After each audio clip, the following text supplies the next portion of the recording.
দুর্গাপূজার সময়কালে চণ্ডীপাঠ পুজোর এক অঙ্গ। তদুপরি মহালয়ার সকালে চণ্ডীপাঠের শব্দতে সূচনা হয় দুর্গাপূজার। আজ এই ভিডিওটির মাধ্যমে সম্পূর্ণ চণ্ডীপাঠ বাংলায় এবং চণ্ডীপাঠের সঠিক পদ্ধতি ও ফলাফল জানাবো এই ভিডিওটির মাধ্যমে। তাহলে চলুন আজকের ভিডিওটি শুরু করা যাক। শ্রী শ্রী চণ্ডীর ভেতরে রয়েছে 700টি শ্লোক। এই 700টি শ্লোকের মাঝে রয়েছে কিছু সর্বসিদ্ধ শ্লোক, যাদের আলাদা করে সিদ্ধ করার প্রয়োজন আসে না। এই চণ্ডী হল সমগ্র শক্তির সঙ্গে যুক্ত হবার সবচেয়ে উত্তম পথ। শ্রী চণ্ডী ভেতরে অনেক শক্তি সম্পূর্ণ বীজ রয়েছে। শ্রী চণ্ডী হল শক্তির সাথে সাধকের যুক্ত হবার এক মাধ্যম। শ্রী চণ্ডীতে রয়েছে সকল উগ্র নম্র শক্তির সংমিশ্রণ।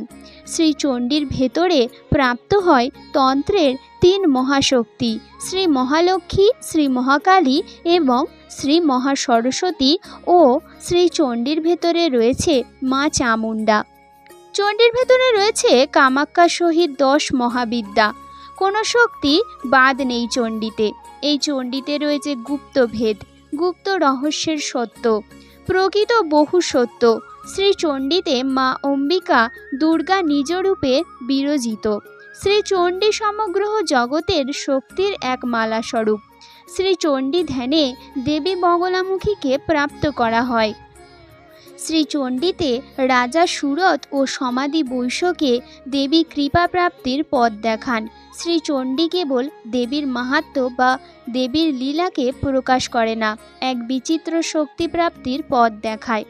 অনেক সাধক ও আছে এমন যারা কেবল নামমাত্র চণ্ডী পাঠ করে, কিন্তু চণ্ডীর গুপ্ত ভেদ জানতে এখনও সম্ভব হয়নি। তন্ত্রের মূল 3 শক্তি মহাকালী, মহালক্ষ্মী ও মহাসরস্বতী, এই 3 দেবী এই চণ্ডীর পাতাতে যেন জীবন্ত। চণ্ডীতে রয়েছে সর্বসিদ্ধ মন্ত্রসমূহ, যার দ্বারা সাধক সকল কিছু অর্জন করতে পারে। এবারে চলুন জেনে নিই চণ্ডী পাঠের কিছু বিধি। এই চণ্ডী পাঠের পূর্বে ও অন্তে কিছু বিধি রয়েছে, যেগুলোকে মেনে চণ্ডী পাঠ করা হয়। চণ্ডী পাঠ সর্বদা প্রাতঃকালে হবে। ব্রহ্ম মুহূর্তে করতে পারলে আরও ভালো। স্নান করে শুদ্র আসনে বসে আচমন ও স্বস্তি বচন পাঠ করে উত্তরমুখ পূর্বমুখে আসনে বসতে হবে। আসন শুদ্ধি করে নিতে হবে। তারপরে গুরু ধ্যান ও চিন্তন করতে হবে। পঞ্চ উপাচারে গুরুর পূজা করে নিতে হবে। তারপর সংকল্প নিতে হবে এবং চণ্ডী দেবীর আবাহন করতে হবে মুদ্রার দ্বারা। তারপর পুস্তকের পুজো করতে হবে পঞ্চ উপাচার দ্বারা। তারপর চণ্ডীর ধ্যান, অগলাস্তোত্র, কিলকস্তব, দেবী কবচ, রাত্রি সূক্ত পাঠপূর্বক চণ্ডী পাঠ করতে হবে। চণ্ডীপাঠ সমাপন হলে অপরাধ ক্ষমা স্তব পাঠ করে দেবীর বাম হাতের উদ্দেশ্যে জল অর্পণ করে জপ সম্পূর্ণ করতে হয়।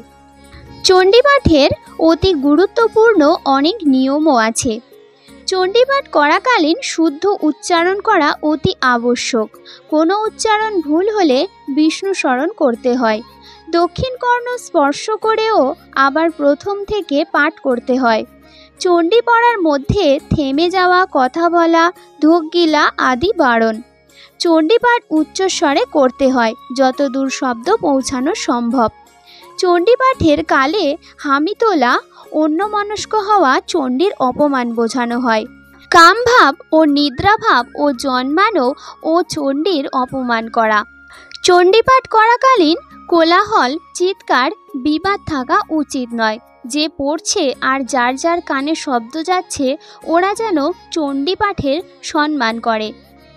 বাড়িতে কিভাবে চণ্ডী রাখবেন? চণ্ডী একটি পুস্তক নয়, এটি দেবীর রূপ। এর কোনো অপমান যাতে হতে না দেওয়া হয়। ঠাকুর আসনে শ্রী চণ্ডীকে লাল শালু দ্বারা বেষ্টন করে রাখতে হয়। চণ্ডী দেবীর রূপ কল্পনা করে তাতে নিত্য পুষ্প দিতে হয়। যেমন তেমন করে ফেলে রাখা দেবীর অপমান। তাতে কোনো সাধক বা ভক্ত কোনো দেবীর কৃপা প্রাপ্ত করতে পারে না। চণ্ডী পাঠের ফল কি? সাধক সর্বসিদ্ধ হয়, গ্রহদোষ থাকে না, চঞ্চল মন শান্ত হয়, দেবীর নিরাকার স্বরূপ জানতে সক্ষম হয়। দেবী নিজে বলেছেন, জাগরণ, পূজাপাঠ, বলি, হোম আদির থেকে চণ্ডীতে দেবী প্রসন্ন হয়।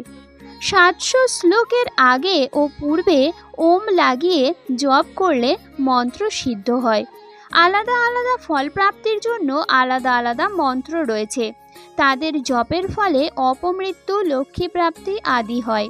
যারা নিরাকার সাধনা করে তাদের জন্য এগুলো তুচ্ছ। তারা চণ্ডীর মাধ্যমে নিরাকার রূপের সত্যতা বুঝতে পারে। সকল কিছু প্রাপ্তির পথ শ্রী শ্রী চণ্ডী। চণ্ডী কোনো খেলা সামগ্রী নয়। একজন সাধকের তখনই এই চণ্ডী পাঠ করা উচিত যদি তার নিজের ওপর পূর্ণ বিশ্বাস আছে যে সে চণ্ডীর পাঠ করতে পারবে।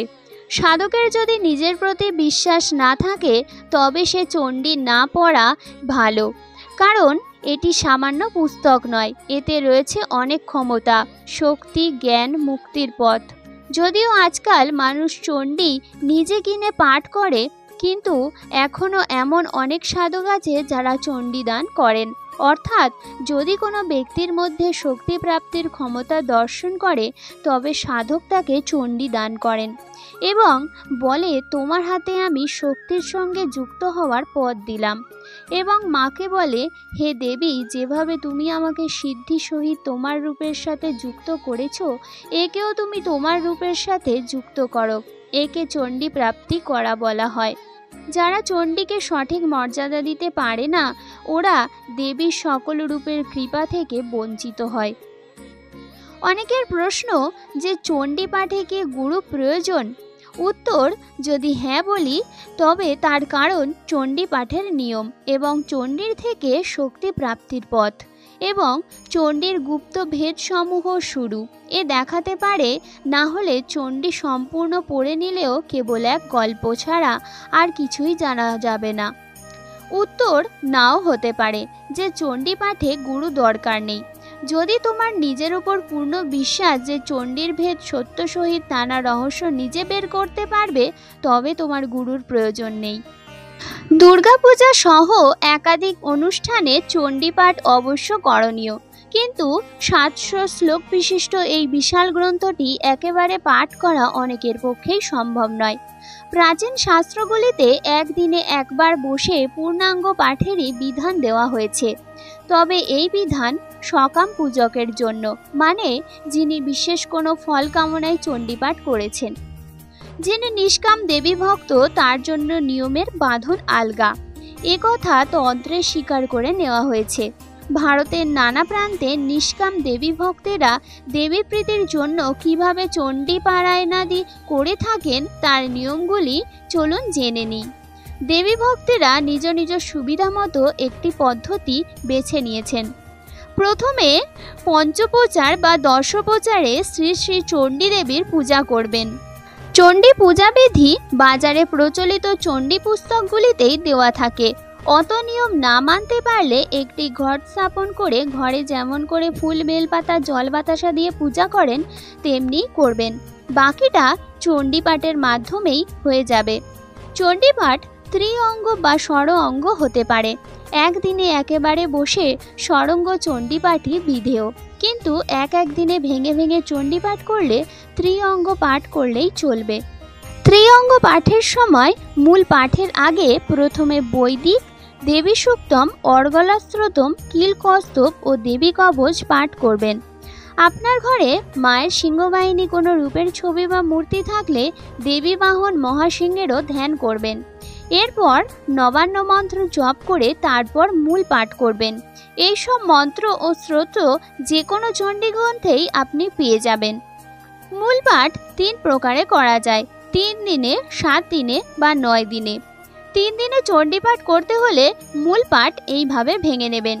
প্রথম দিনে প্রথম চরিত্র 1 অধ্যায়, দ্বিতীয় দিনে মধ্যম চরিত্র 2, 3 এবং 4 অধ্যায় এবং তৃতীয় দিনে উত্তম চরিত্র 5 থেকে 13 অধ্যায়। 7 দিনে চণ্ডী পাঠ করতে হলে এইভাবে করবেন। প্রথম দিনে 1 অধ্যায়, দ্বিতীয় দিনে 2 থেকে 3 অধ্যায়, তৃতীয় দিনে 4 অধ্যায়, চতুর্থ দিনে 5 থেকে 8 অধ্যায়, পঞ্চম দিনে 9 থেকে 10 অধ্যায়, ষষ্ঠ দিনে 11 অধ্যায় এবং সপ্তম দিনে 12 থেকে 13 অধ্যায়। এবং 9 দিনে চণ্ডীপাঠ করতে হলে মূল পাঠ এভাবে করবেন।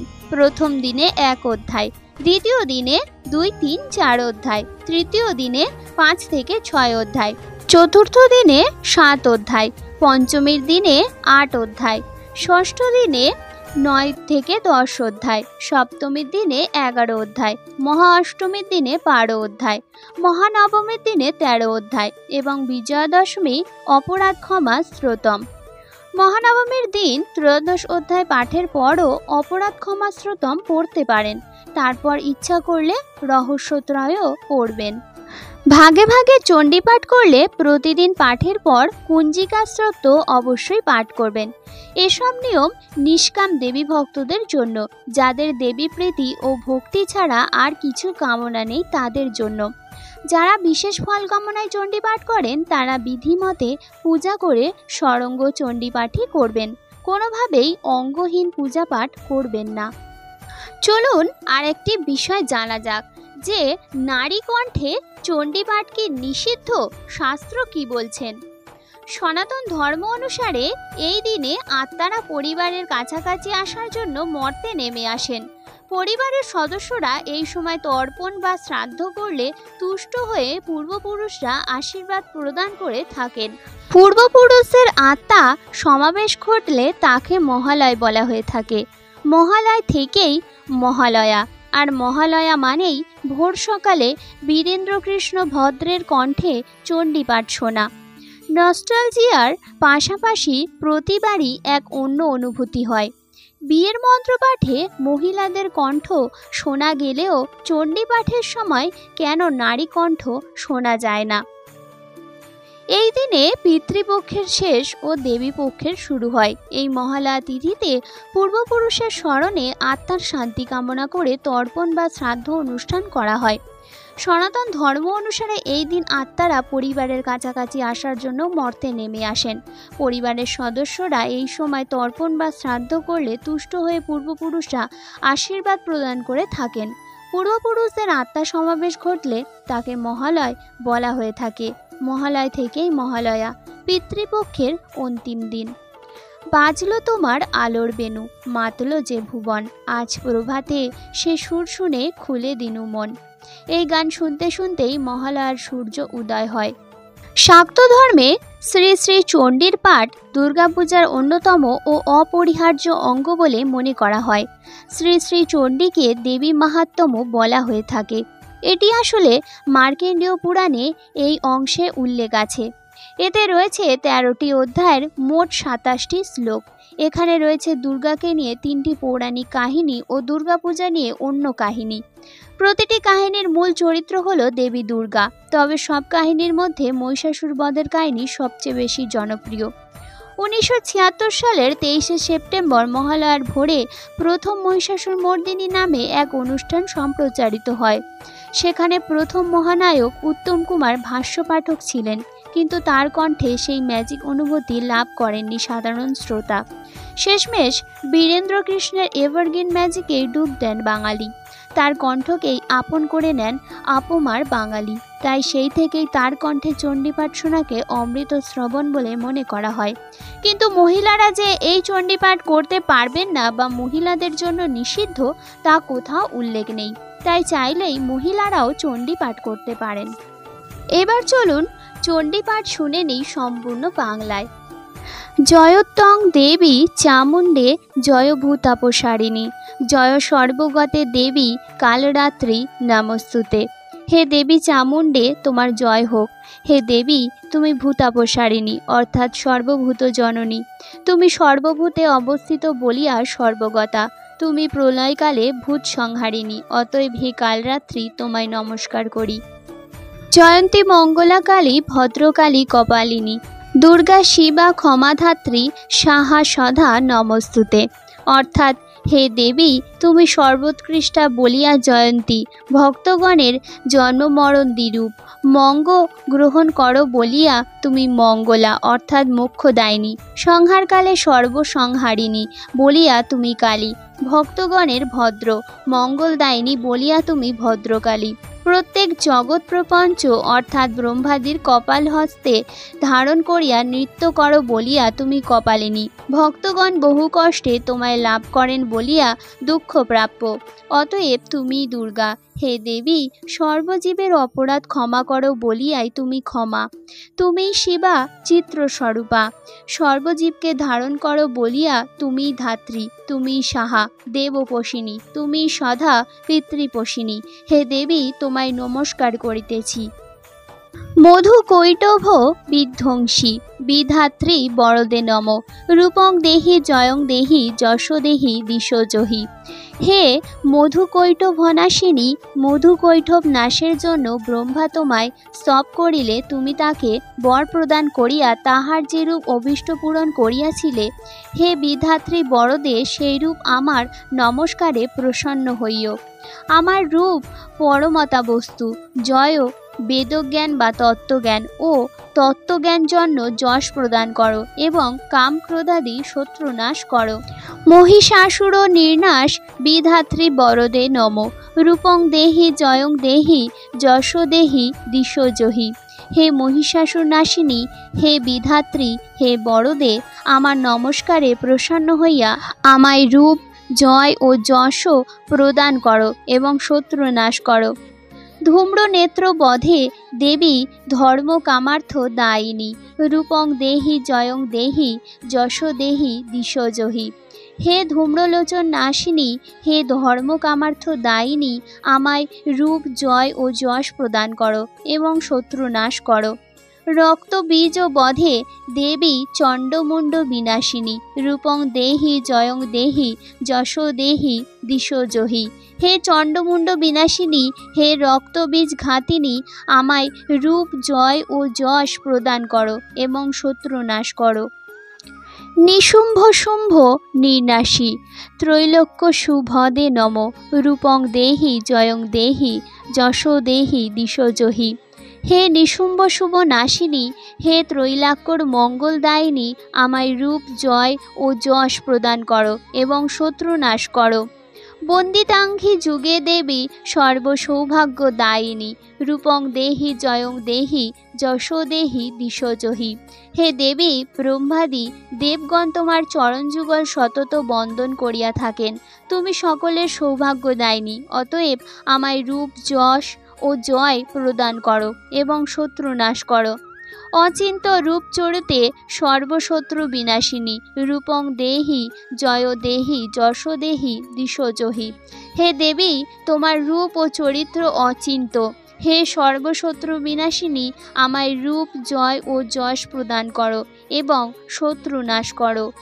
নতেভ্যং সর্বদা ভক্তাং চাপর্ণে দুরিতাপহে। রূপং দেহি জয়ং দেহি যশ দেহি দিশোজহি। হে অর্পণে, হে বিঘ্ন বিধ্বংসিনী, যাহারা ভক্তি সহকারে সতত তোমায় নমস্কার করে, তুমি তাহাদিগকে রূপ জয় ও যশ প্রদান করো এবং শত্রু নাশ করো। স্তবদ্য ভক্তিপূর্বং তাং চণ্ডীকে ব্যাধি নাশিনী। রূপং দেহি জয়ং দেহি যশ দেহি দিশোজহি। হে চণ্ডীকে, হে ব্যাধনাশিনী, যাহারা ভক্তিপূর্বক তোমার স্তব করে, তুমি তাহাদিগকে রূপ জয় ও যশ প্রদান করো এবং শত্রু নাশ করো। চণ্ডীকে সততং যুদ্ধে জয়ন্তী পাপ নাশিনী। রূপং দেহি জয়ং দেহি যশ দেহি দিশোজহি। হে চণ্ডী, তুমি যুদ্ধে সতত জয়শালিনী। হে পাপনাশিনী, তুমি রূপ জন্ম ও যশ প্রদান করো এবং শত্রু নাশ করো।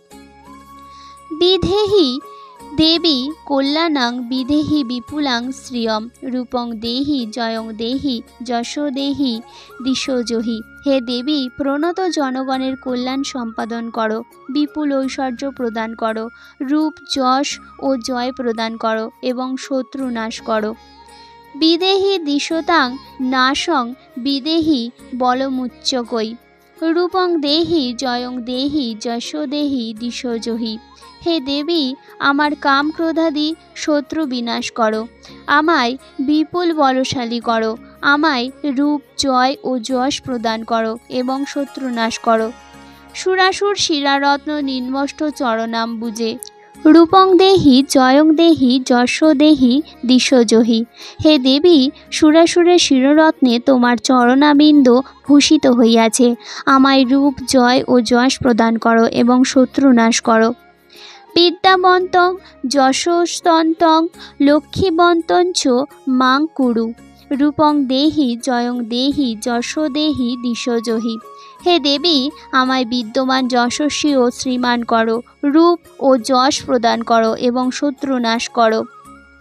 দেবী প্রচণ্ড দোদণ্ড দৈত্যধর্ম নিষদিনী। রূপং দেহি জয়ং দেহি যশো দেহি দিশোজহি। হে দেবী, তুমি স্বীয় প্রচণ্ড বাহুদণ্ডে দৈত্যগণের সর্বনাশ করিয়া থাকো। অতএব হে দৈত্যদর্প বিনাশিনী, আমায় রূপ, জয় ও যশ প্রদান করো এবং শত্রু নাশ করো। প্রচণ্ড দৈত্যদর্ভগ্নে চণ্ডীকে প্রণতায়মে। রূপং দেহি জয়ং দেহি যশো দেহি দিশোজহি। হে প্রচণ্ড দৈত্যদর্পঘাতিনী, আমি প্রণত, আমায় রূপ, জয় ও যশ প্রদান করো এবং শত্রু নাশ করো। চতুর্ভুজে চতুর্ভক্ত সংহস্ততে পরমেশ্বরী। রূপং দেহি জয়ং দেহি যশো দেহি দিশোজহি। হে চতুর্ভুজে, হে ব্রহ্মবন্দে, হে পরমেশ্বরী, আমায় রূপ, জয় ও যশ প্রদান করো এবং শত্রু নাশ করো।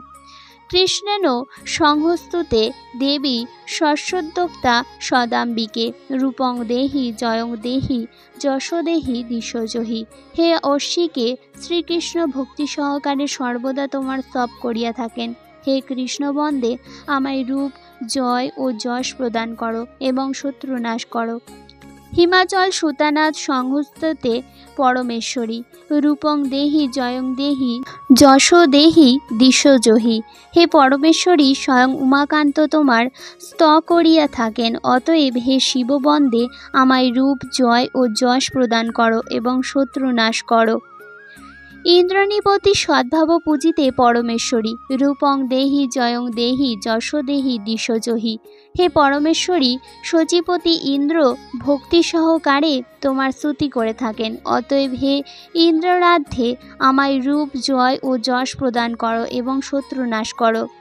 দেবী ভক্ত জনোদ্দাম দন্তাননন্দ দয়ে হম্বিকে।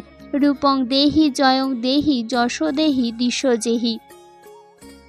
হে দেবী, তুমি ভক্তগণকে অবিরত আনন্দধারা প্রদান করিয়া থাকো। হে অম্বিকে, আমায় রূপ, জয় ও যশ প্রদান করো এবং শত্রু নাশ করো।